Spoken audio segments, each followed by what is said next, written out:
Et on va partir là-dessus. Bah, quand on va commencer tout tranquillou. C'est parti, c'est parti. Donc le principe, c'est voilà. Là aujourd'hui, tu t'es dit, oh putain, j'ai envie de faire des blagues en fait. Je sais pas, t'as vu une série à la télé, t'es allé dans un comedy club, t'as vu un humoriste, tu t'es dit, ouais, c'est bah, comme Théo Baptiste, allez, j'arrête de me donner des excuses. Go, je me lance. Comment on fait? Comment on fait? Déjà, la première étape, c'est de pas griller les étapes, je dirais. C'est que, en fait, il faut commencer par écrire. Pourquoi? Euh, je- j'ai rencontré beaucoup de gens qui se disent ah je vais y aller puis je vais être gaulerie. En fait, en mode ouais mais je vais improviser, je vais faire comme ça. C'est très important d'avoir quelque chose à dire. Donc c'est déjà commencer à écrire, de dire voilà imagine que tu es sur scène, qu'est-ce que tu vas raconter. Donc c'est commencer à poser des blagues. Au début, c'est normal de pas d'avoir le syndrome de la feuille blanche, de pas trop savoir où tu vas. Donc le principe, c'est de se dire, déjà, de balancer des idées. Voilà, des idées, de les répéter sans forcément viser la blague, mais déjà de coucher du contenu. De voilà, est-ce que tu as envie de parler de ton boulot? Moi, par exemple, mon premier sketch, c'était mon travail. Je parlais du fait que j'étais un vendeur de cuisine et en fait, il y avait des choses que j'avais envie de ressortir, j'avais envie de parler, j'avais envie de partager. Donc, les blagues n'étaient pas bonnes, mais tu vois, déjà le sujet, j'avais bon, je suis un vendeur de cuisine et tu sais, tu peux créer un peu une attente par rapport à ça de ah tiens c'est un sujet que j'ai pas entendu ça m'intéresse un peu de voir le comment dire le quotidien quoi. Donc vraiment de poser des idées tout simplement et après de se demander est-ce qu'il y a des moments où je peux attendre un rire voilà est-ce que là de dire il faut être vraiment complètement objectif hein. Faut vraiment pas se lancer des comment dire des nuages dans les yeux de ouais non mais ça va aller c'est se dire ok cette idée là elle est drôle ça devrait rigoler à ce moment là ok là de poser les choses et si jamais il y a un moment tu te dis ouais je suis en train de raconter quelque chose c'est pas forcément super drôle, mais c'est intéressant pour la suite. C'est cet endroit-là qu'il va commencer à falloir travailler. Le but, c'est d'arriver avec le plus de blagues possible. Voilà. Une blague, la structure d'une blague est très très simple. C'est en plusieurs étapes. Tu as la prémisse.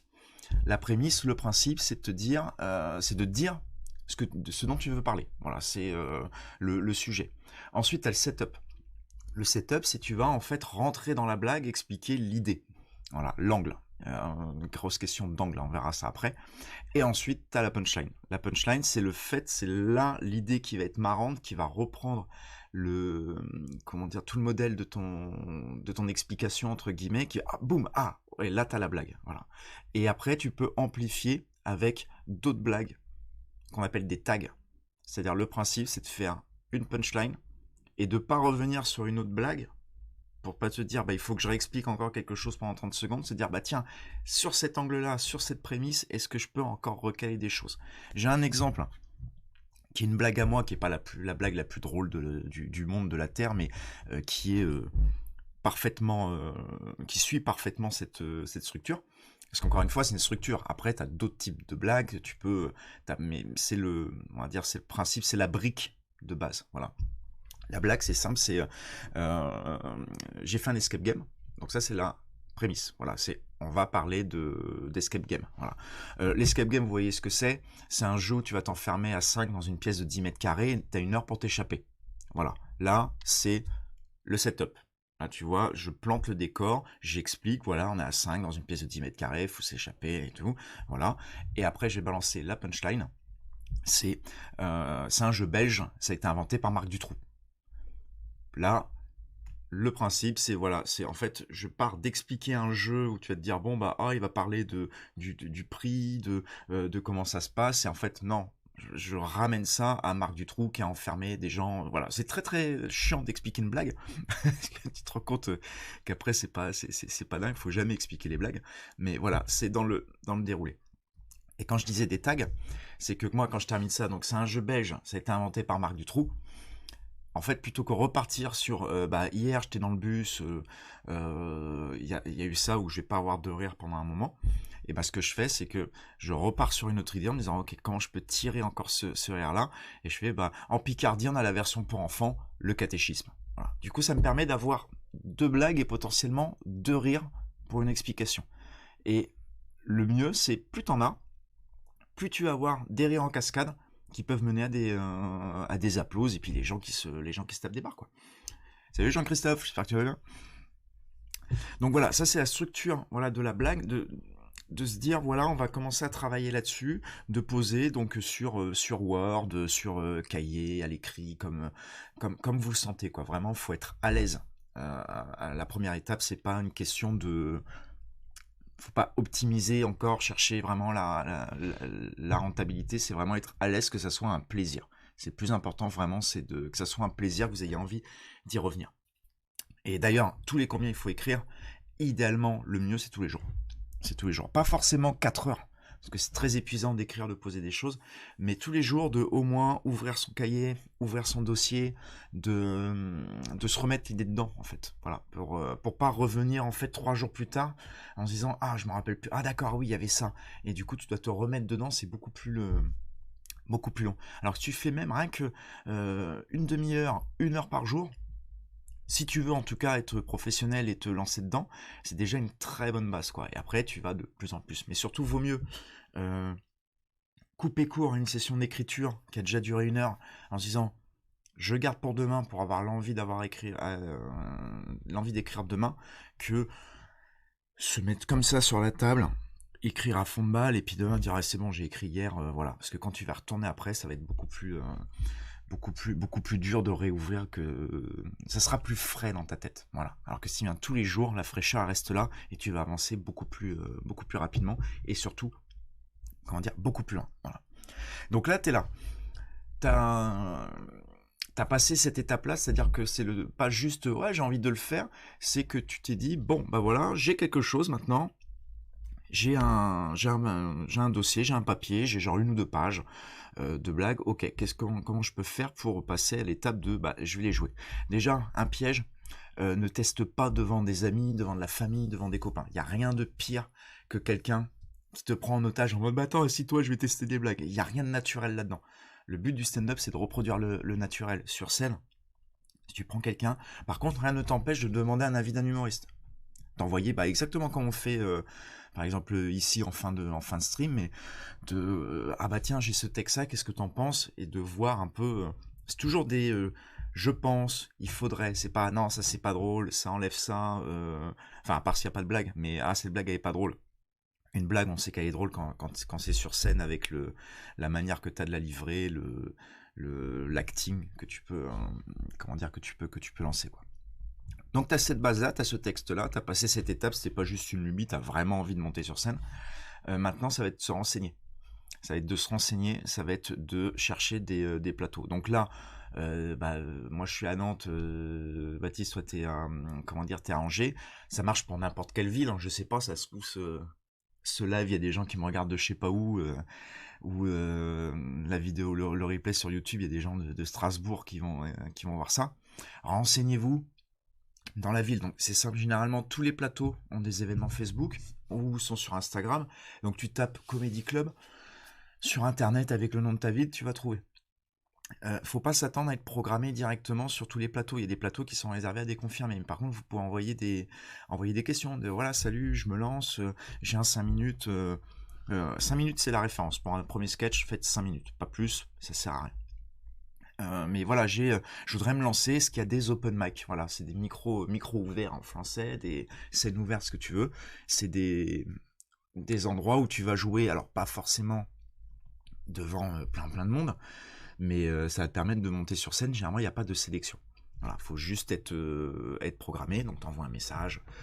Voilà, tu vas trouver des dates. Il faut comprendre que des fois, ça peut prendre un peu de temps, que t'auras pas de réponse tout de suite. Parce que ceux qui organisent des plateaux, c'est pas leur boulot de base. Généralement, c'est des humoristes qui organisent des plateaux pour pouvoir jouer, ou alors c'est des humoristes qui organisent des plateaux pour pouvoir jouer et qui travaillent la journée en plus. Donc, dis-toi que, enfin voilà, n'est pas tout le temps derrière le téléphone. Ah super, il y a un nouveau qui veut jouer. Vas-y, je vais le caler. Donc c'est important, voilà, de comprendre ça, de pas hésiter à relancer gentiment.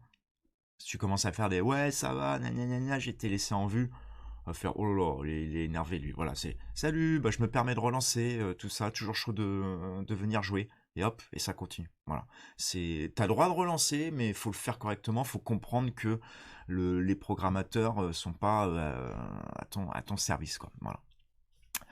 Jean-Christophe, pour m'entraîner, je commençais à m'enregistrer en audio. C'est très très bien ça. C'est très très bien. J'arrive pas à le faire devant ma chérie, que j'arrive pas à être naturel. Ne le fais pas. Ne le fais pas. Ne fais pas ça devant ta femme. Mais par contre, oui, tu peux envoyer l'audio par mail. Je remets l'adresse mail pour les autres dans le chat. S'il y en a qui veulent envoyer des textes, des vidéos. Pour ce qui est vidéo, il faut que ça soit des liens YouTube de vidéos non répertoriées. Dernière fois, on a essayé avec VLC, c'était une catastrophe. Vous mettez les vidéos en non répertoriées sur YouTube, vous voyez le lien et on regarde ensemble. On regarde ensemble tout ça. Hop, Gmail.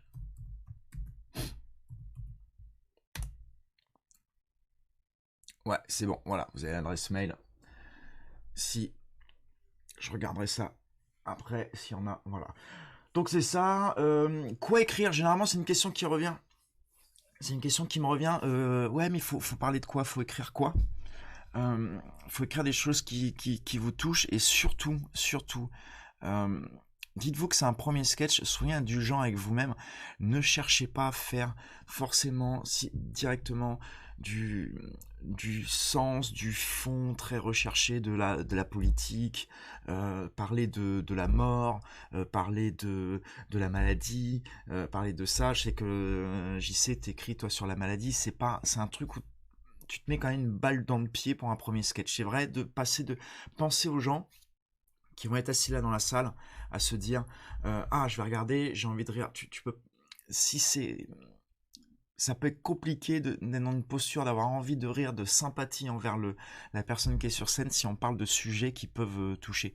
C'est-à-dire que moi par exemple là quand tu parlais, j'essaie de parler de coloscopie, genre de choses là. Moi j'ai un peu une phobie là-dessus de l'hôpital, de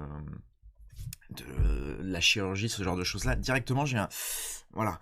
Et bah, là j'étais pas dans, tu vois, s'il y a ça sur scène, faut vraiment que le mec il soit ultra calé pour me faire rire avec ça. Tout le monde peut faire rire avec n'importe quoi, c'est sûr, et il faut, c'est très important, mais dites-vous que vous êtes débutant, que ça sert à rien de se tirer une balle dans le pied en disant ouais, j'ai parlé d'Israël, j'ai parlé du cancer, voilà. Prenez d'abord des bases de blagues, de jeux scéniques, d'être à l'aise sur scène, que ce soit chez vous la scène, et après tu pourras te lancer sur des sujets un peu plus complexe, quoi. Voilà. Mais là, moi, ce que j'aime bien dire, voilà, dès le début, c'est les bonnes blagues de gogol, quoi. Bonnes blagues de gogol qui parlent tu peux parler de cul, tu peux parler de bagnole, de ton boulot, hein. Le mieux, c'est quand même le boulot. Et oui, carrément, ça peut partir en conférence TEDx, hein. Donner un exemple, hein, j'ai pas mal t'as énormément d'humoristes qui partent en mode, alors beaucoup de filles qui se lancent en parlant du patriarcat, du féminisme, mais généralement, bah oui, mais c'est pas un sujet simple à aborder, c'est des angles qui peuvent très mal être interprétés. Moi j'avais beaucoup ce problème-là au début, parce que je voulais faire un personnage un peu sadique et tout ça. Merci Nate pour le suivi.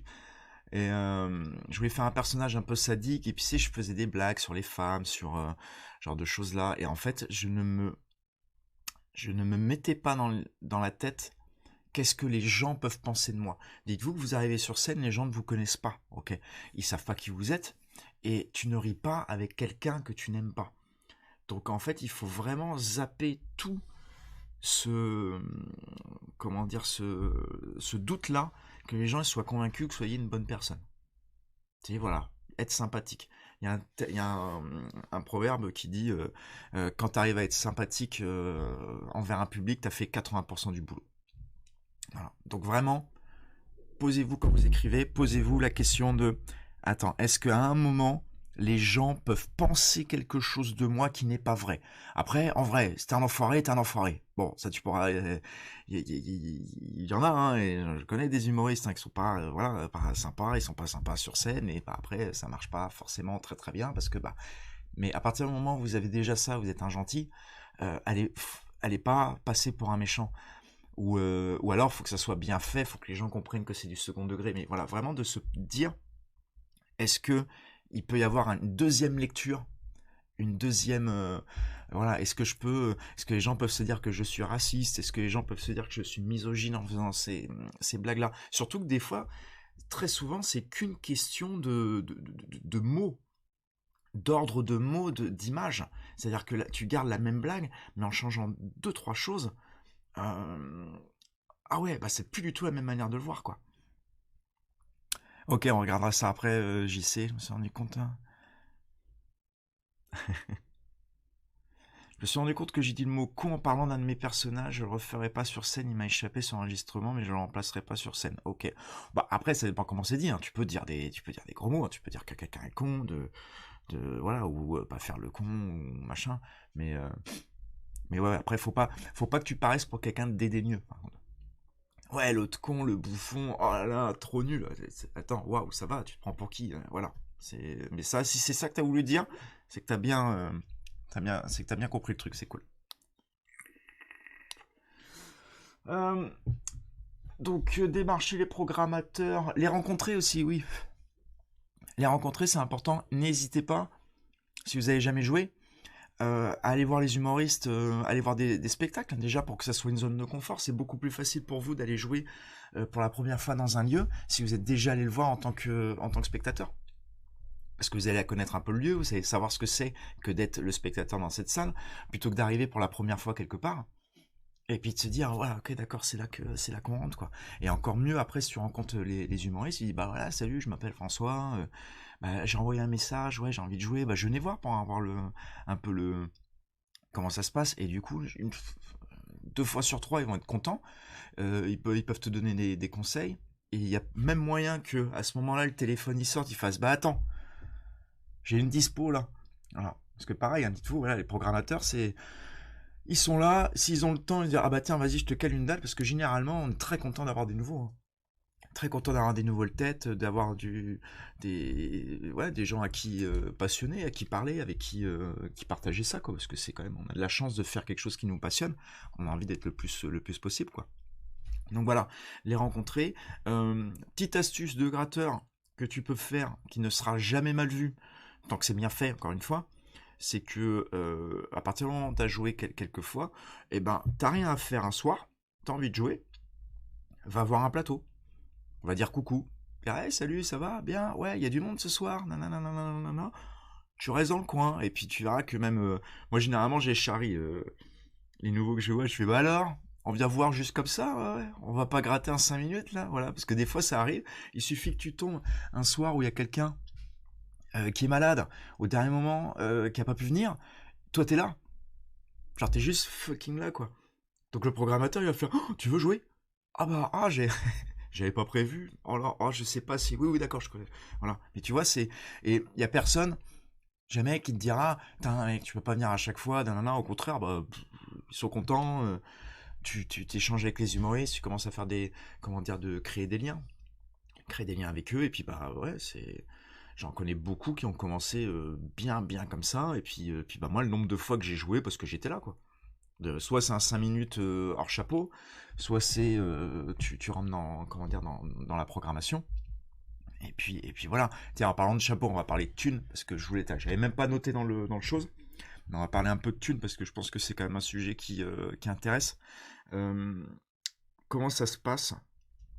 Comment ça se passe l'argent dans le stand-up? Généralement au début, tu vas faire du hors chapeau. Le hors chapeau, le principe, donc le chapeau, je pense que vous voyez tout ce que c'est à la fin, il y a les humoristes qui sont là, on prend du cash et puis voilà. Et en fait, il est partagé ensuite entre l'organisateur et les humoristes. Voilà. Très souvent au début, faut pas. C'est quand on te laisse ta chance en faisant des premières parties de 5 minutes, t'es pas forcément rémunéré au chapeau ou moins, ce genre de choses-là. Faut pas s'inquiéter, ça va pas durer des ans. Mais voilà, c'est un peu normal dans le truc. Sur mode, bah tiens, on te donne ta chance, on va voir ce que ça donne. Parce qu'après, si tu veux, t'es un peu vénère quand t'organises quelque chose. Il y en a un qui vient, qui te pète ton plateau, il va faire 5 minutes, il en fait 12. Il te pète l'ambiance, il a insulté 2 personnes dans le public, et après, faut lui donner 20 balles. Voilà, donc c'est pour ça que généralement les premières fois, C'est comme ça, c'est au bénévolat parce qu'on a envie de voir qui tu es quoi. Et après une fois que c'est validé, même pas une question de forcément être super drôle, mais une fois que ok bon bah c'est bon, lui on peut le faire, on peut le rentrer dans le groupe ou ce que tu veux quoi. Voilà. Donc t'as ça après, quand tu passes sur les plateaux là où t'es dans la programmation, t'as ton 5, 10, là tu passes au chapeau et t'as une part au chapeau. Pour vous donner une idée, le chapeau, les endroits vraiment où il n'y a pas grand monde et tout, tu vas faire aller 5 euros. Et après, ça peut monter sur les grosses sessions. Tu peux faire 80, 100 balles. Et après, quand on part comment dire, en campagne, quand on part se mettre au vert, là, ouais, ça peut être des très très gros chapeaux, quoi. Là, tu dépasses, t'atteins les 150 euros, quelque chose comme ça. Donc, c'est quelque chose qui peut être rapidement, économiquement viable de plus en plus avec l'explosion du stand-up. C'est si t'as genre vraiment t'es passionné, tu veux te lancer, que tu gardes un boulot à mi-temps pour avoir le temps d'écrire, d'être disponible pour les plateaux et t'as ton mi-temps pour payer ton loyer, on va dire le minimum, la survie, et puis après le reste ça va venir ça va venir compléter la chose, hein. C'est maintenant aujourd'hui quelque chose qui est carrément réaliste quoi. À partir du moment où t'as déjà au moins 15 minutes de blagues qui tabassent, hein. Je dirais jamais sûr parce que j'aime pas dire des blagues sûres. Parce que le principe, et ça c'est Basile qui m'a donné cette image-là qui est très précieuse, je trouve, c'est à partir du moment où tu dis que cette blague elle est sûre, tu la bosses plus, parce qu'elle est sûre. Mais une blague, ça se travaille, toujours. Tu peux toujours trouver mieux, tu peux toujours l'adapter, tu peux toujours changer un peu l'angle, et plus tu travailles une blague, plus tu réfléchis dessus, tu lui apportes de la matière, en fait, plus elle va rester drôle, quoi. Alors qu'une blague qui reste figée, et au bout d'un moment, elle fera plus rire, et pourtant tu la diras bien, et pourtant tu la diras avec l'énergie qu'il faut, mais je sais pas, je pense que c'est un truc un peu mystique, sincèrement. Mais vraiment, t'as un truc de, voilà, faut l'entretenir, la blague. Si tu la nourris pas, après, elle dépérit. Parce que toi tu changes, la blague elle reste, donc c'est pur d'accord avec ce que tu représentes. Non, j'ai le nez bouché, c'est une horreur. Putain de crève. Mais voilà, ça avance comme ça, quoi.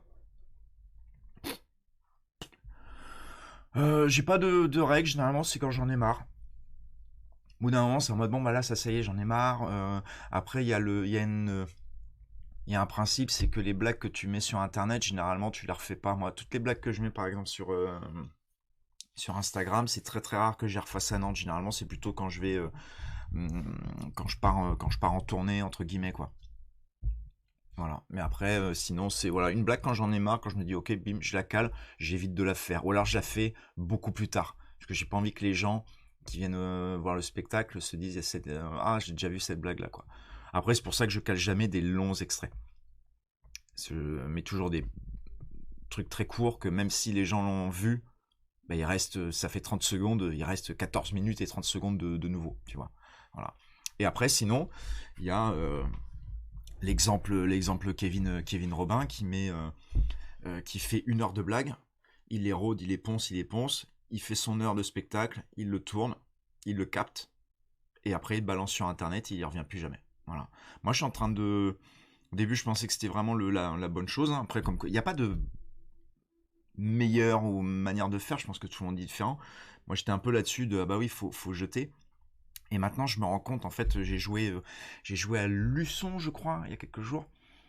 Et ça s'est bien passé, mais le lieu était pas évident, était vraiment pas évident. Il y avait des gens un peu turbulents, ça parlait, ça parlait un peu fort. Puis tu sentais, c'était le deuxième spectacle, tu sentais que les gens étaient un peu bourrés, quoi. Et je savais pas quoi faire, parce que j'allais parler soit d'anxiété, d'insomnie, je me dis ça va pas leur parler, quoi. Et en fait, j'ai repensé à des vieilles blagues que je faisais sur l'alcool, sur les festivals de musique, sur des vieilles blagues de cul. Je me dis mais là en fait c'est ça qui va les faire rire. Et du coup j'ai cassé cette barrière de non, c'est des vieilles blagues, faut plus que je les refasse.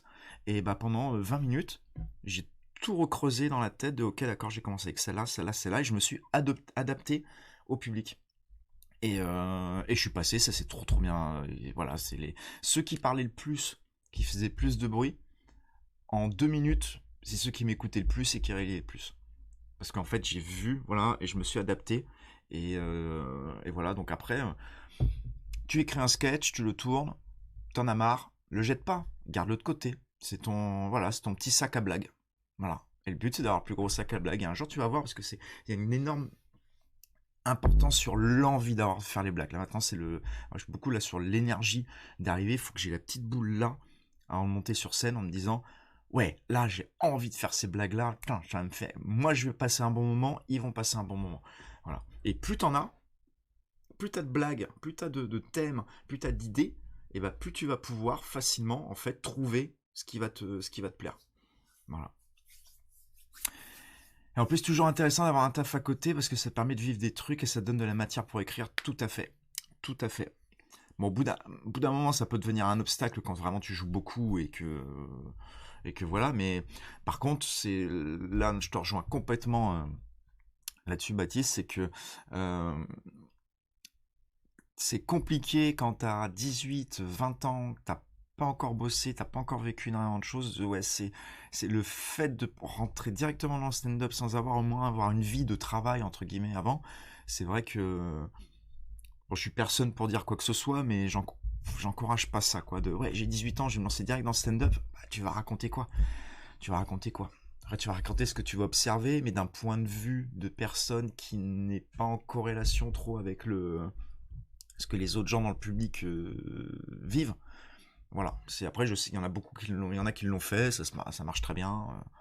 Mais voilà, je trouve que c'est bien. Et puis c'est quand même garder une sécurité, quoi. Plutôt que se retrouver comment dire, dans la galère et y aller progressivement, quoi. Voilà. Un mi-temps, tu fais des blagues. Quand tu sens que le mi-temps devient un problème parce que bah tu te réveilles le matin, t'en peux plus parce que bah tu joues et tu rejoues le soir et machin et ton planning il est blindé de dates et que tu fais plus de chapeaux que ton fixe, tu peux dire bon, ok, on va sauter le pas et partir sur l'intermittence, quoi. Très bel enchaînement avec pour les thunes, les cachets. Les cachets, comment on devient intermittent, c'est un système bien français qui est très très compliqué, qui en somme toute peut être très simple, mais doit être résumé différemment, quoi. C'est une question d'heures, il faut faire des heures. Il faut faire des heures. Sachant que en fait un cachet ça représente 12 heures. Voilà, il faut faire 507 heures. C'est ça. Donc là, c'est expliqué comme ça, c'est imbitable. C'est imbitable. En gros, pour être intermittent, il faut que tu aies 43 spectacles payés. Alors, spectacle, ça peut être un passage de 15 minutes, ça peut être, comment dire, ça peut être une heure, ça peut être n'importe quoi, mais en fait, un cachet d'intermittent, c'est comme de l'intérim. Exactement, contre un intérim, attention, intermittence, intérim, voilà. Mais en fait, c'est un CDD d'une journée et qui compte pour l'intermittence du spectacle. Et quand on fait 43 dans l'année, par exemple, tu commences là aujourd'hui le 17 décembre 2023, imaginons tu as un cachet, et ben il faut que tu aies fait 43 cachets avant le 17 décembre 2024. Voilà. Ah ouais, et encore, après on n'est pas dans les modes de calcul pour savoir combien tu gagnes en fonction du nombre de cachets, de trucs, enfin c'est un galère, mais voilà. Cette image-là, elle est bonne, c'est voilà, 43 cachets en un an. Voilà. Sachant qu'après, si tu dépasses les un an, bah ton premier cachet n'est plus valable. C'est en gros, ils regardent les 12 derniers mois en fonction de ton dernier cachet. Voilà. Et après, tu touches, en fait, c'est une sorte de... C'est comme, tu restes au chômage, techniquement, t'es chômeur, donc t'as tous les avantages comment dire, sur les transports, la carte mobile, les réductions, le genre de trucs comme ça. Tu t'actualises en fait tous les mois à Pôle emploi, tu déclares ton nombre de cachets, tu restes inscrit et hop. Voilà. Non, tu peux pas faire il faut pas faire de cachet en ayant travail à côté. Très bonne, ouais, j'avais complètement zappé ça. Euh, à partir du moment où tu fais des cachets mais tu travailles à côté, il faut que le montant des cachets soit X% plus important que ton travail. C'est très très compliqué. C'est une usine à chômeurs, hein, concrètement. Concrètement, ça serait tellement bien de pouvoir faire tes cachets, travailler à côté et lâcher ton taf quand t'as le truc. Mais là aujourd'hui, le meilleur plan pour devenir intermittent du spectacle, et je cautionne pas du tout ça, hein, je trouve ça vraiment vraiment abusé. Mais il y a pas d'autre moyen. C'est de bosser, d'avoir un an et demi, 2 ans de chômage devant soi, avoir soit une rupture conventionnelle ou une fin de CDD ou quoi que ce soit. En gros, et t'as le temps de ton chômage pour trouver ton intermittence. Parce que tu peux avoir les cachets, être au chômage, là ça compte. Mais si tu travailles, ça compte pas. Je trouve ça abusé parce que ça serait quand même pas mal que l'État te dise ça. Surtout que tu cotises, hein. Avec les cachets, tu cotises pour ton, comment dire, si tu as la moitié, hein. C'est un cachet, ça coûte 160 € à l'employeur environ. Tu t'en récupères que 80 net, hein. Donc tu cotises, c'est pas volé, quoi. Tu vois, c'est pas volé. Voilà. Voilà la parenthèse niveau de thune. Maintenant, comment on se prépare? 3 cachets en moins, t'as perdu 3 cachets là. Ah ouais, dommage. Dans ces cas-là, il vaut mieux que tu fasses une facture. Tu peux facturer après. Ça, par contre, j'y connais pas grand-chose. Mais tu fais une société, une micro, et puis hop, tu factures, et puis... Ah oui, alors ok, si tu veux faire un truc comme ça, si jamais tu as des contrats comme ça, tu fais une micro-entreprise, tu déclares ton appartement comme le siège social de ta micro-entreprise, et avec les sous des factures, tu peux payer ton loyer. Ça, c'est une astuce.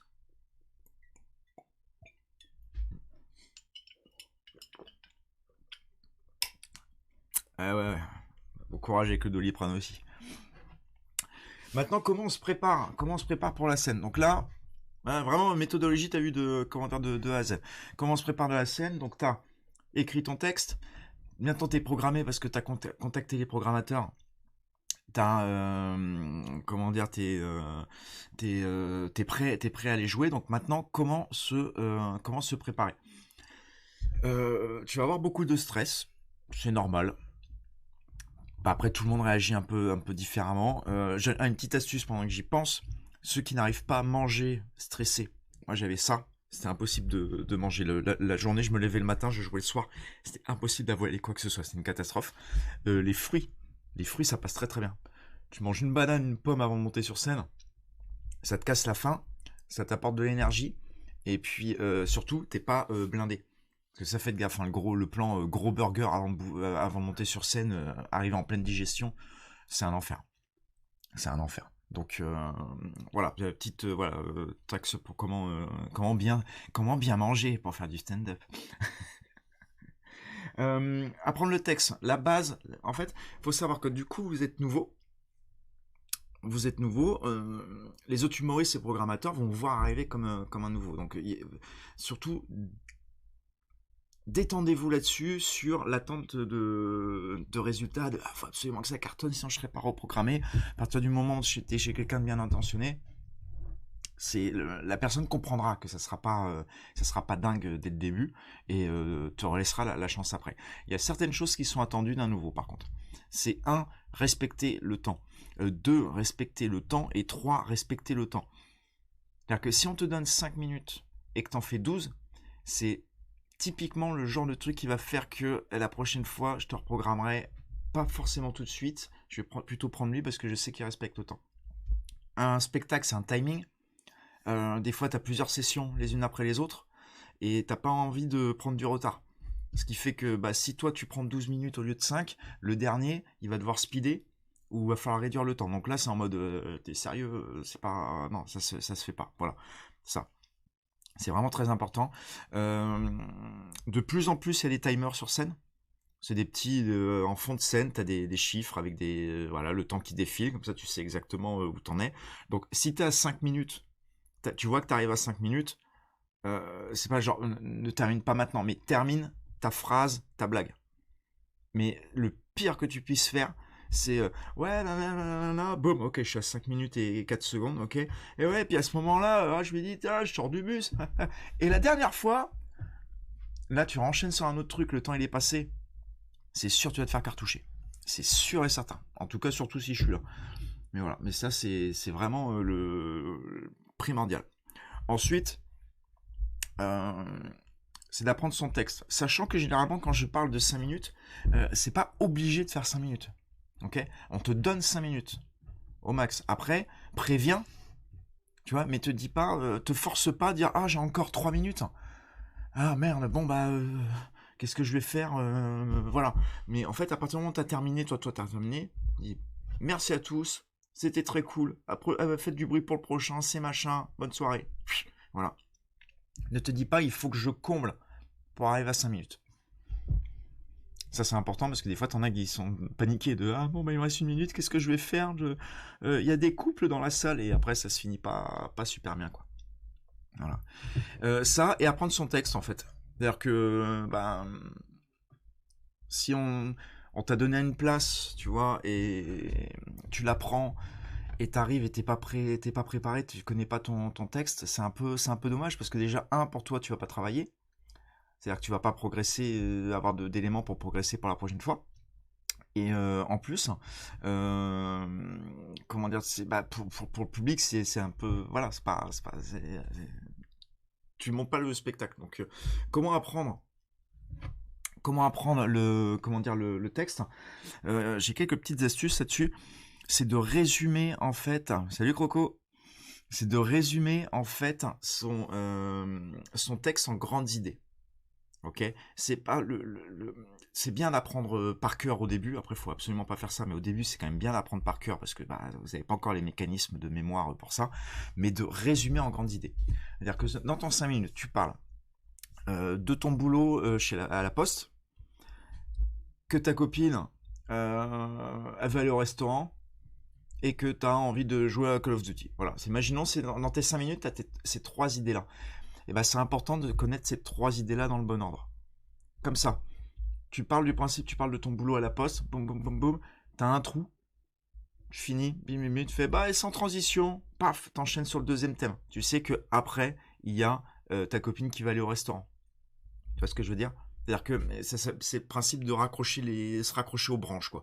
Si tu tombes et hop, tu chopes la première branche à laquelle tu te rappelles. Et si tu connais tes grandes parties, et ben même si tu sais plus où t'en es sur les blagues que tu es en train de faire, tu peux enchaîner sur l'idée d'après et tu fais ok, bon, bah ça vous parle pas ça, boum, t'enchaînes. Voilà. Mais comme ça te permet de savoir où t'en es. Et après, par contre, ne pas revenir en arrière. Pas revenir en arrière. C'est ah, j'ai oublié cette blague là. Non, non, ça marche jamais, ça. Ça marche jamais. Ok. Donc tu files, c'est pas grave. T'as oublié ces blagues là, ces blagues là. Il faut que tu essaies qu'elles sont pas encore très fraîches dans la tête, elles sont pas encore bien ancrées. Aussi simple que ça. Donc ça, et après, pour éviter les trous, j'ai une très bonne technique là-dessus, c'est l'apprentissage dans le désordre. C'est-à-dire que c'est ta blague ta blague 1, 2, 3, 4, 5.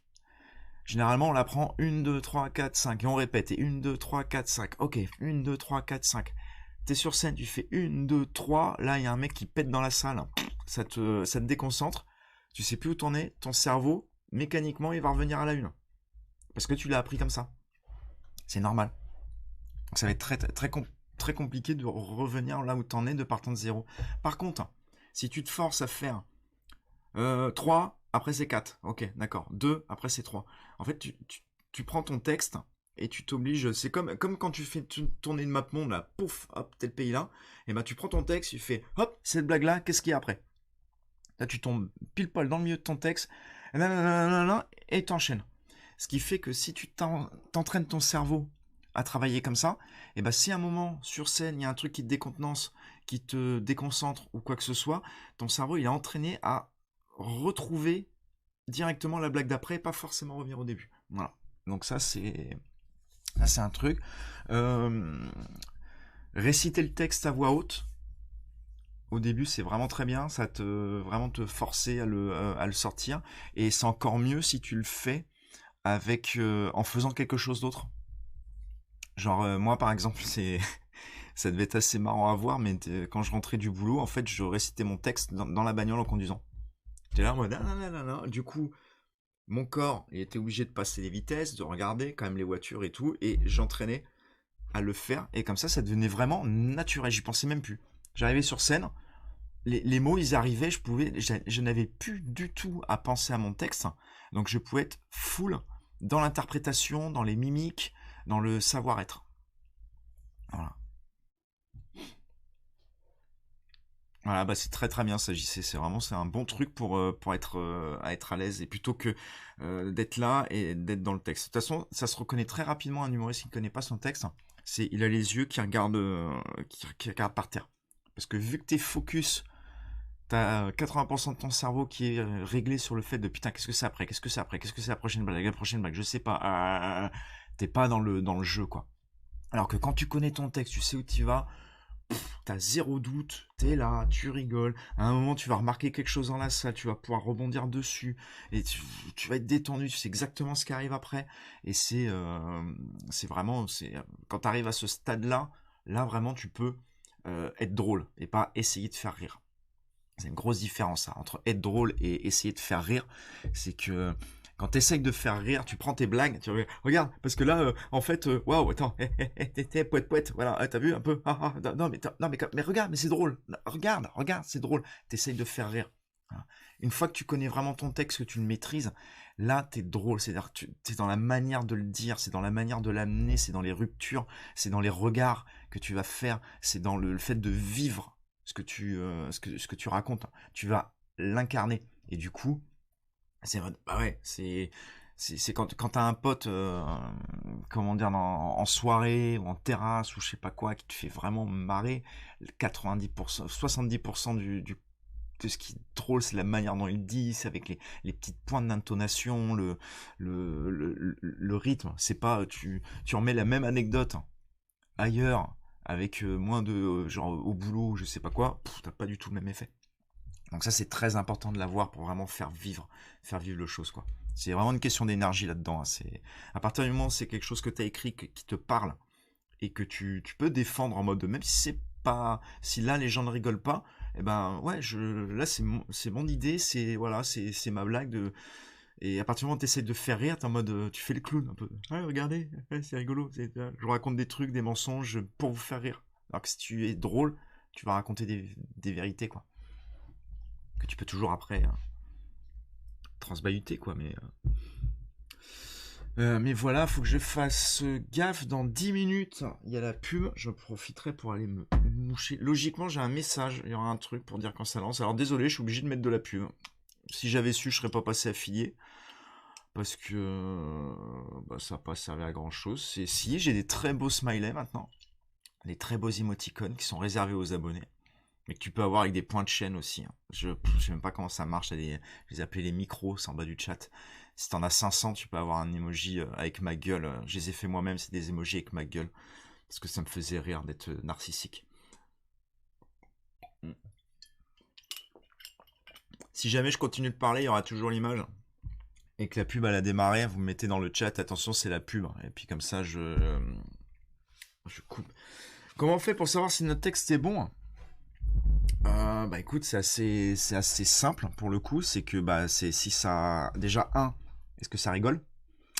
Deux, est-ce qu'il y a des infos inutiles? C'est ça, c'est de comment dire le. On demande à Johan, on demande au grand gourou.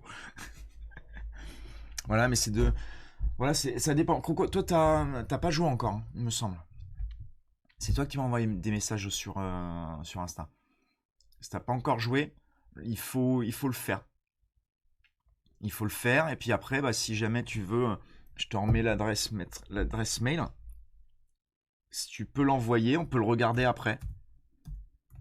Alors je te dirai pas ça c'est drôle, ça c'est pas drôle ou quoi que ce soit, mais c'est plus des conseils pour éviter de faire des grosses erreurs. Et si je peux, si j'ai des idées de blagues, je te les donne avec grand plaisir. Mais c'est pas mon taf de trouver les blagues. Mais par contre, te dire attention, là, non, c'est trop long, il y a ça qui sert à rien, tu peux arriver directement dessus, quoi. Voilà. Euh, donc la sympathie, j'en ai déjà parlé. L'état d'esprit,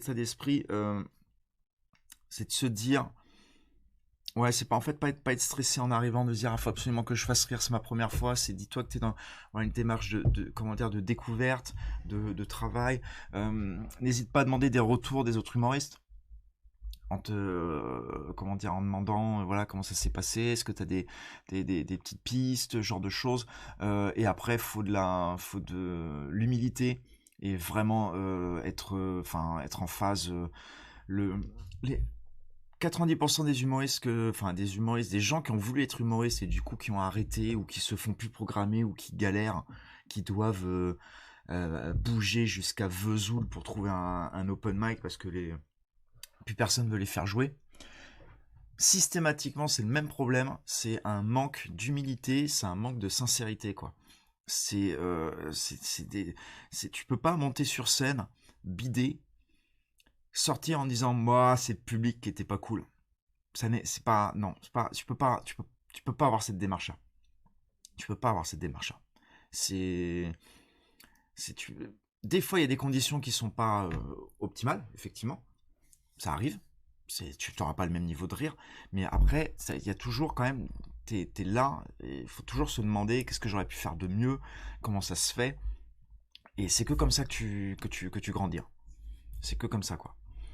Après, voilà, sinon, si tu mets du déni, de non, non, mais c'est pas ma faute, c'est public, c'est rien que je travaille en fait, je suis déjà parfait, impeccable, impeccable. Et là, et après, nous, c'est même pas des, avec d'autres potes, hein, c'est des fois des trucs, ça sert à rien de même, on arrête de discuter dans ce genre de cas-là, parce qu'en fait, c'est du temps perdu de, qu'est-ce que tu vas dire de, ouais, mais quand même, est-ce que tu penses que machin, c'est pas toi, il y a pas pire aveugle que celui qui veut pas voir. Donc vraiment, n'hésitez pas à regarder les moments, comment dire, qui ne marchent pas en vous enregistrant, en vous filmant avec le téléphone, à regarder, de dire voilà pourquoi ça n'a pas marché. Est-ce que j'étais trop nerveux?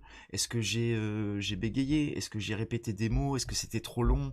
Est-ce que à un moment j'ai été un peu brut dans une interaction avec quelqu'un où oh mince pourquoi il l'agresse? Voilà. Et en te posant les bonnes questions qui font mal, c'est ça qui te fera progresser parce qu'à la fois d'après tu ne le feras plus. Et du coup, ça sera beaucoup plus drôle. C'est aussi simple que ça. Alors attends, qu'est-ce que ça me raconte là? J'ai pas de texte, j'écris des blagues dès que j'en ai, j'essaie juste d'apprendre des mécaniques pour l'instant. Bah, déjà, essaie de raconter une histoire. Ça peut être une anecdote de quelque chose qui t'est arrivé, ça peut être comment dire, des idées de genre de choses. Après, les mécaniques, tu les rajouteras par la suite. Genre, mais commencer que par des règles de 3, des comparaisons, des ouais, oh, la dernière fois, vous avez vu quand il a plu, c'est un peu comme si. Et là, tu balances une idée. En fait, ça, c'est des trucs que tu rajoutes par la suite pour que ce soit encore plus drôle. Mais il faut pas baser son sketch là-dessus. Surtout, c'est raconter quelque chose qui est toi, que tu as envie de raconter en le rendant marrant. Comme quand tu fais des blagues à tes potes, hein. Quand tu fais des blagues à tes potes, tu fais pas des techniques. Quand tu fais marrer tes potes, tu fais pas des règles de 3, genre de choses. Tu fais des blagues. Et après, ton boulot, c'est de les écrire, d'y penser, c'est de les. Comment dire, de les mettre, de les mettre à jour, quoi.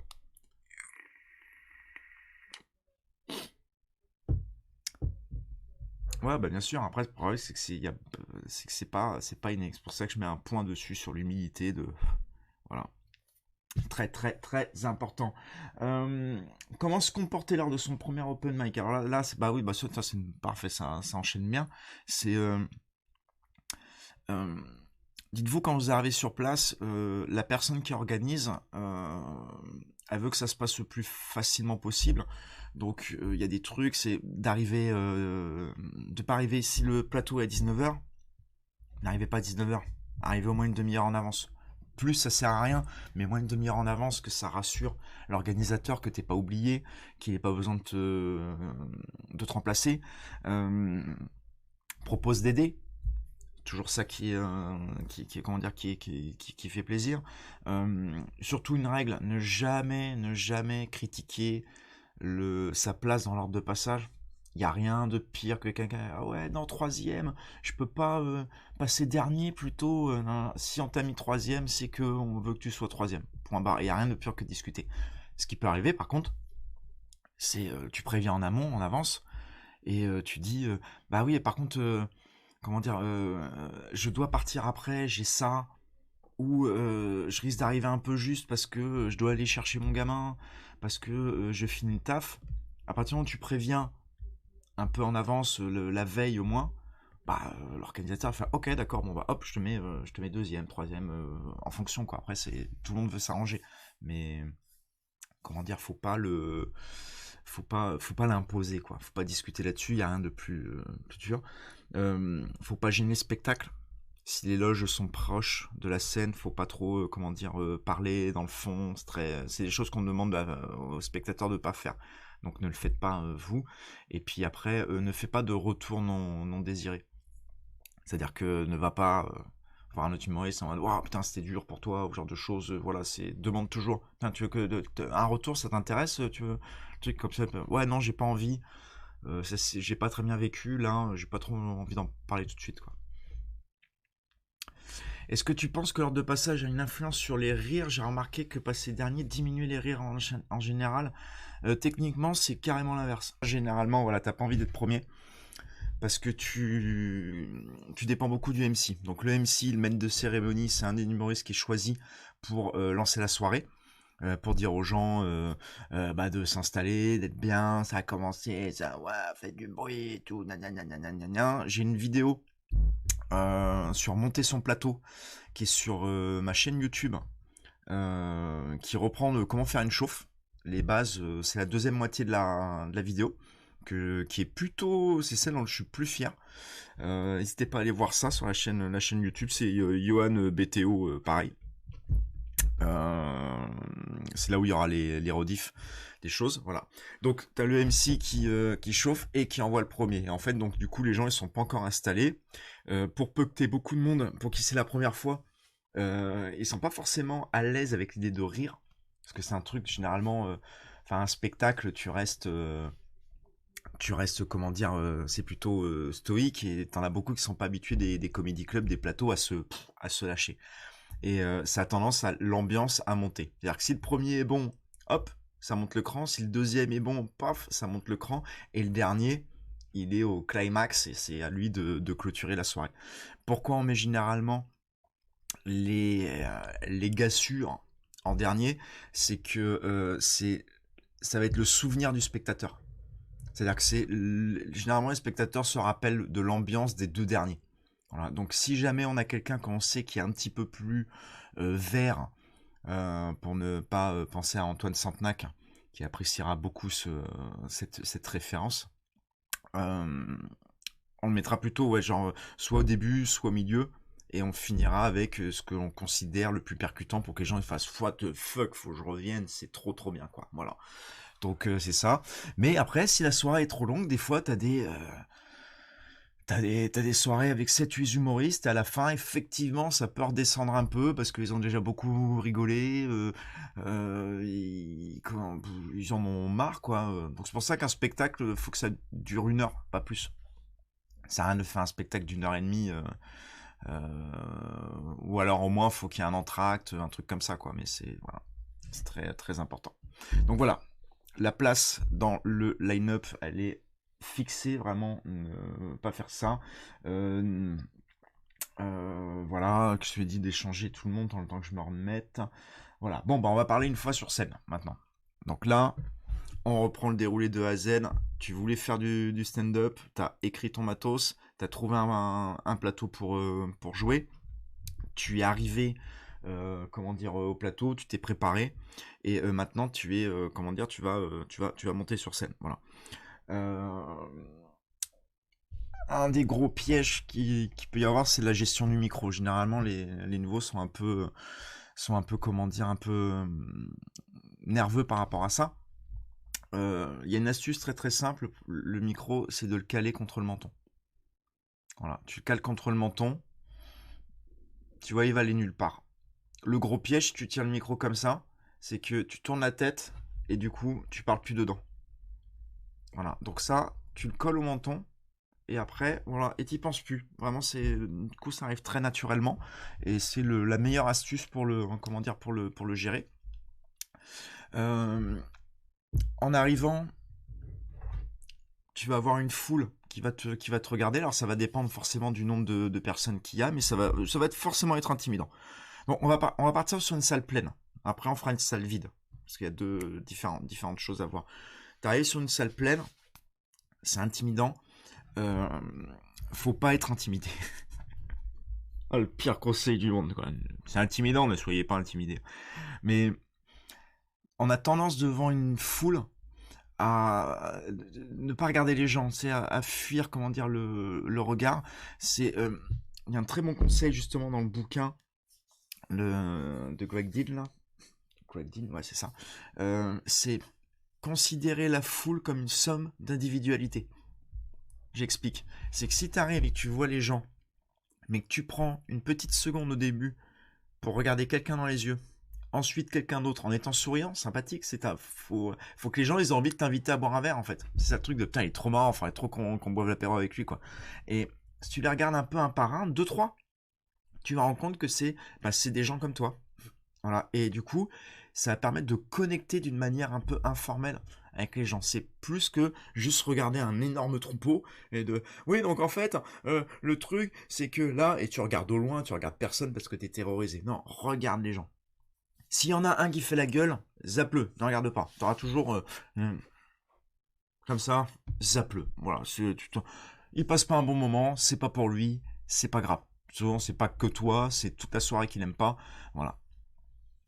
Les open mic ne sont pas captés, mais tu peux te filmer avec un téléphone, bien entendu. Pense à prendre un petit trépied pour le poser, plus simplement, quoi. Je te montrerai bien, mais là, tous mes trépieds sont occupés. Voilà, parce que faut la lumière du matos, quoi. Voilà. Donc, tu arrives sur scène, voilà, regardez les gens. Si vous avez peur de monter sur scène, ce qui est normal, dites-vous un truc, c'est que 90% des gens dans la salle se disent « Je serais incapable de faire ce que tu fais ». Ça, c'est la base. Donc déjà, part de ce principe-là, je fais quelque chose que 90% dans la salle auraient peur de faire. Ça, c'est important de se le dire, parce que ça te rappelle que toi, t'es là, et tu peux monter le chose. Donc, c'est vraiment, faut se dire que vous avez du courage, que faut se jeter des fleurs, hein, clairement, t'as du courage, t'es là, tu vas proposer quelque chose, n'aie pas honte, t'as préparé quelque chose, balance, voilà. Le regard, faut maintenir le regard vers les gens, faut parler aux gens, faut s'adresser à eux. C'est comme ça que tu crées une connexion. Voilà.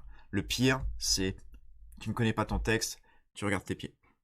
Et ouais, non, parce qu'en fait, là, l'autre jour, tu t'écoutes beaucoup moins quelqu'un qui te regarde pas. Alors, tu peux pas regarder tout le monde en même temps, mais tu maintiens le regard avec quelqu'un, ou après, tu as la technique de tu regardes pile poil là. Ici, tu as l'impression, si tu as peur de regarder quelqu'un dans les yeux, tu regardes là. Voilà, et ça fait exactement le même rendu. Après, tu peux regarder légèrement entre deux personnes, mais voilà, faut vraiment, dis-toi, pense à ce regard-là qui soit vers les gens, même si t'es pas forcément en eye contact. Voilà. Et après, plus tu arriveras à faire de l'eye contact un peu maintenu, sympathique, et plus tu vas connecter, puis les gens vont se dire waouh, il est vraiment en train de me parler là, quoi. Voilà. En tant qu'outil, j'ai beaucoup de mal à ne pas bêtement sortir d'un texte appris par cœur plutôt que d'être transformé. C'est comment traverser. Ah, attends, j'ai pas compris dans quel sens. En tant qu'outil, j'ai beaucoup de mal à ne pas bêtement sortir un texte appris par cœur. Ah, d'accord, ok. C'est-à-dire que toi, tu vas être plus facilement enclin à apprendre par cœur et balancer, quoi. Plutôt que t'adapter. Déjà, fais-le comme ça. Déjà, l'important, c'est de te faire plaisir. L'important, c'est de te faire plaisir. Après, si vraiment c'est du par cœur, si tu peux le sortir de manière naturelle, l'important, c'est le ressenti. Notre métier, c'est de faire semblant, de faire croire aux gens que c'est de l'instinctif, quoi.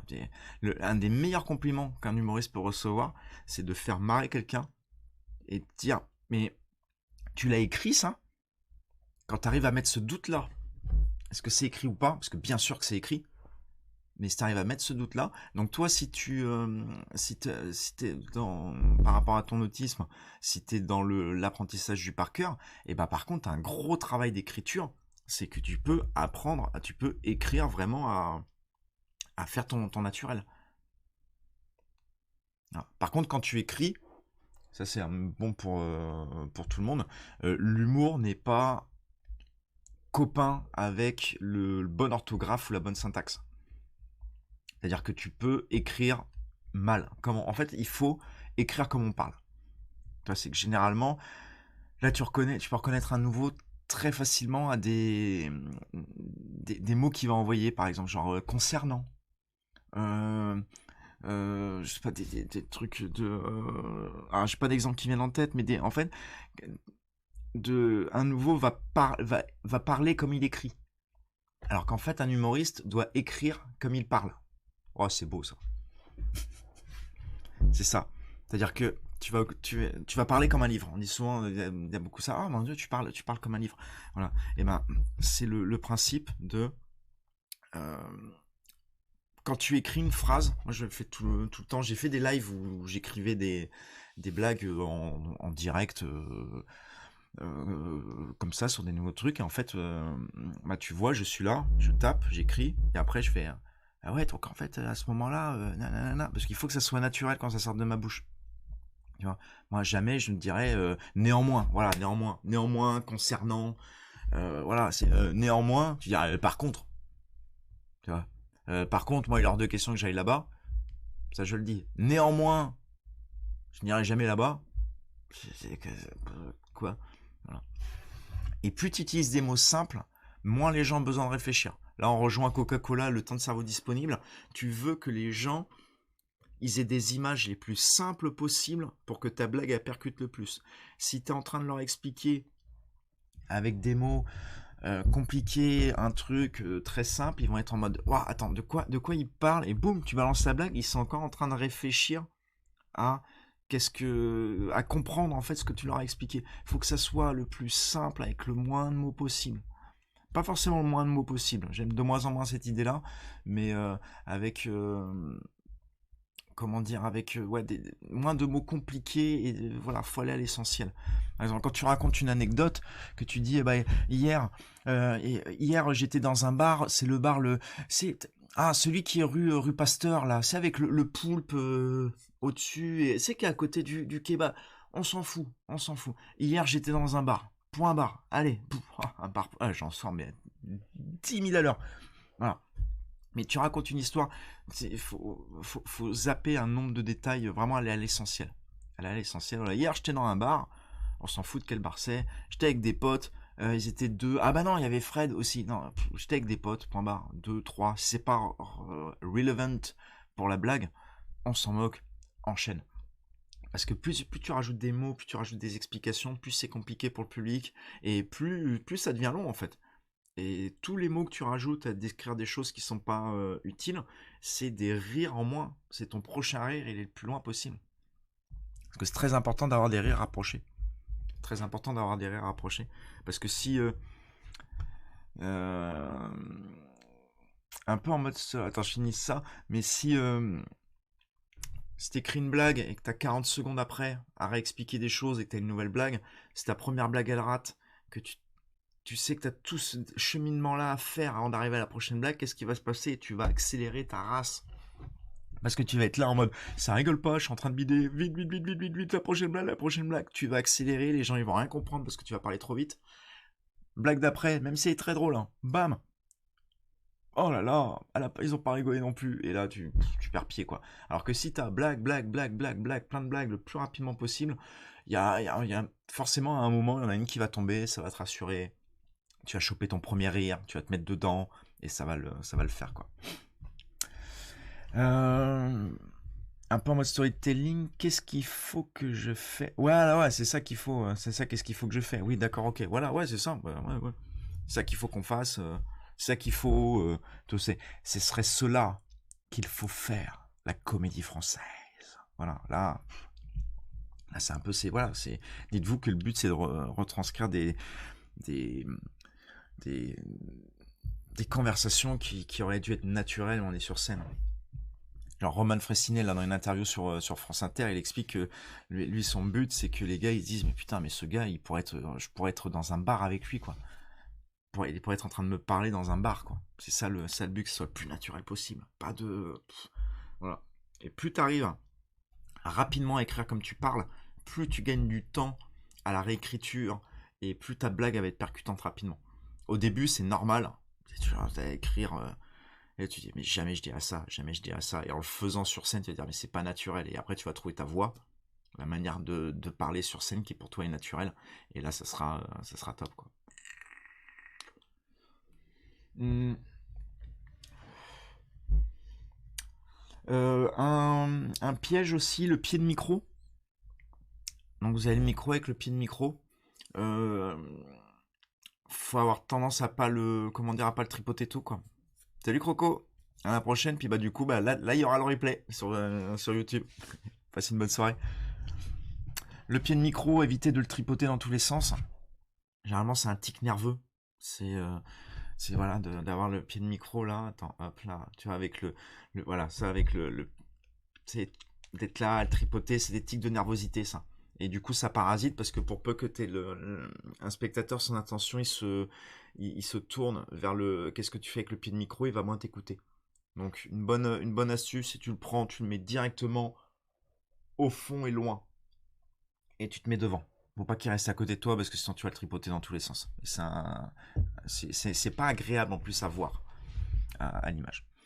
Voilà. Si à un moment tu te rends compte que tu le chopes, faut pas non plus se flageller. Hop, c'est pas grave, tac, je pose, je continue. Voilà, ça c'est très important, ça permet d'avoir un rendu qui est propre et en fait qui soit agréable à regarder quoi. Prendre conscience du public, c'est bon, le regard, la posture. Le trou de mémoire, donc ça c'est la plus grande peur là. Si jamais voilà, t'es là, boum, paf, trou de mémoire. T'as rien, tu sais pas où t'en es. Y a rien qui vient. Le premier truc, c'est pas de full panique, c'est déjà de le dire aux gens. Parce qu'on fait des blagues, on veut faire des blagues en disant bah tiens, que ça soit le plus naturel possible. Là, t'as un trou de mémoire, tu fais bon bah voilà, bah j'ai un trou. Voilà, tu peux faire les trucs, tu peux demander à ce qu'on t'applaudisse. Voilà, il faut bien entendu l'éviter au maximum, mais ça arrive. Le pire que tu peux faire, c'est rester, oui, alors, là, c'est, non. Dis que t'as un trou de mémoire, demande à te faire applaudir, et c'est, comment dire, c'est de plus en plus, enfin, ça va te donner la seconde qui te manque pour retrouver l'idée. Une anti-sèche, est-ce que ça passe? Alors, il faut éviter de monter avec son texte dans la poche. Parce qu'en fait, dès que tu vas avoir un semblant de trou de mémoire, tu vas la sortir et là, ça va être gênant. C'est-à-dire que tu vas être là, hop, tu vas déplier la feuille, tu vas regarder, j'en suis là. Il faut éviter surtout que ça va en fait, ça fait de la facilité beaucoup trop proche. Un bon truc, par contre, que les Anglais font énormément, si ça peut te servir. Est-ce que j'ai un stylo là qui pourrait... Est-ce que ça pourrait marcher? C'est un crayon papier, ça. C'est un faux. C'est genre, tu tiens le micro comme ça, et en fait, tu te marques les thèmes ici. Ouais, sur la main. Tu te marques les thèmes ici. Voilà. Les grands thèmes. Après, là, ce sera que les grandes idées, mais au moins, tu sais, voilà. Moi, ce que je faisais, c'est quand je faisais mon heure, mon spectacle d'une heure, je mettais en fait une feuille au sol. Alors après, il faut que ça s'adapte avec la salle.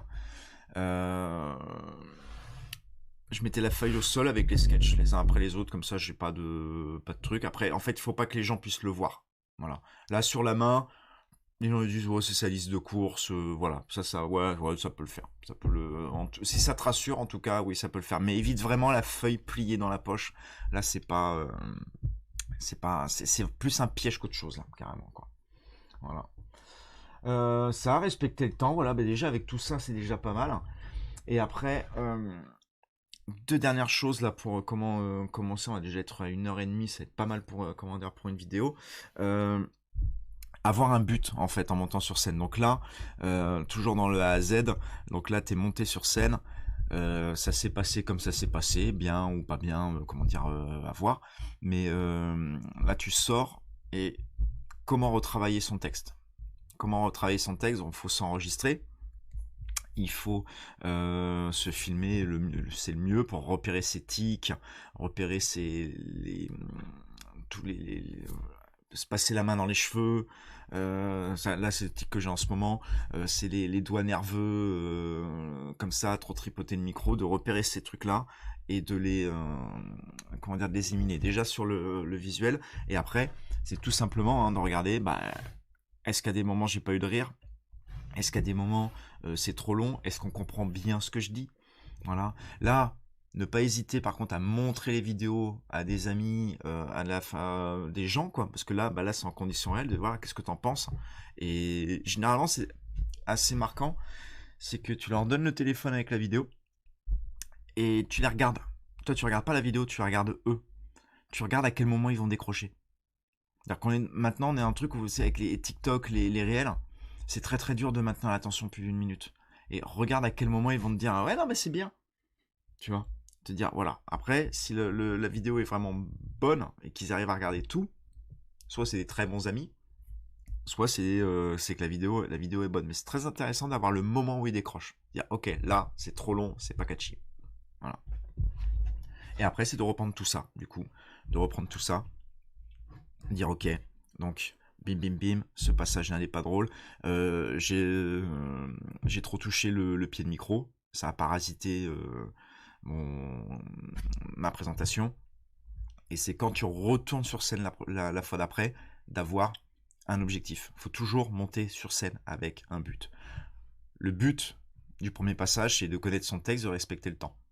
Déjà, si tu montes avec ça, tu as retenu ton texte, tu as réussi à bien l'apprendre et tu as tenu ton temps, déjà, tu peux te dire que même si ça se passe pas bien, que tu n'as pas beaucoup de rire, tu peux considérer que c'est une victoire. Déjà de base. Donc ça, c'est déjà pour ça, il faut vraiment pas se mettre trop la pression sur la première. Mais ça, et après de dire, ok, comment je peux faire mieux ? Et d'avoir un but et de mesurer ce but. En me disant, ok, la prochaine fois, je touche pas du tout le pied de micro. T'arrives, bim, paf, tu le cales, est-ce que tu as réussi à le faire ? Oui ou non. La prochaine fois, la blague sur les pangolins, elle est trop longue. Elle est beaucoup trop longue. Ok, il faut que je la raccourcisse. Donc, c'est-à-dire, entre-temps, il faut que tu la réécrives, il faut que tu la réapprennes, il faut que tu la répètes, et il faut que tu arrives tu la fasses. Parce que généralement, ce qui peut se passer, c'est que une fois que tu as appris un sketch, la cassette, elle se met en route. Et là, tu vas, et dès que tu changes quelque chose dedans, tu as tendance à répéter ce que tu as appris la première fois. Donc, il faut réapprendre. Voilà. Très important. Et après, si tu fais ça, et ben hop, tu remets la boucle. Et puis c'est comment dire, c'est parti. Et là, tu as de quoi progresser pour continuer à faire des scènes, être de mieux en mieux, et après allonger le temps de jeu. Voilà. Et ben voilà, sur débuter de A à Z, je pense que là déjà c'est ça va être une bonne vidéo de début. Je pense qu'on a répondu quand même pas mal de questions.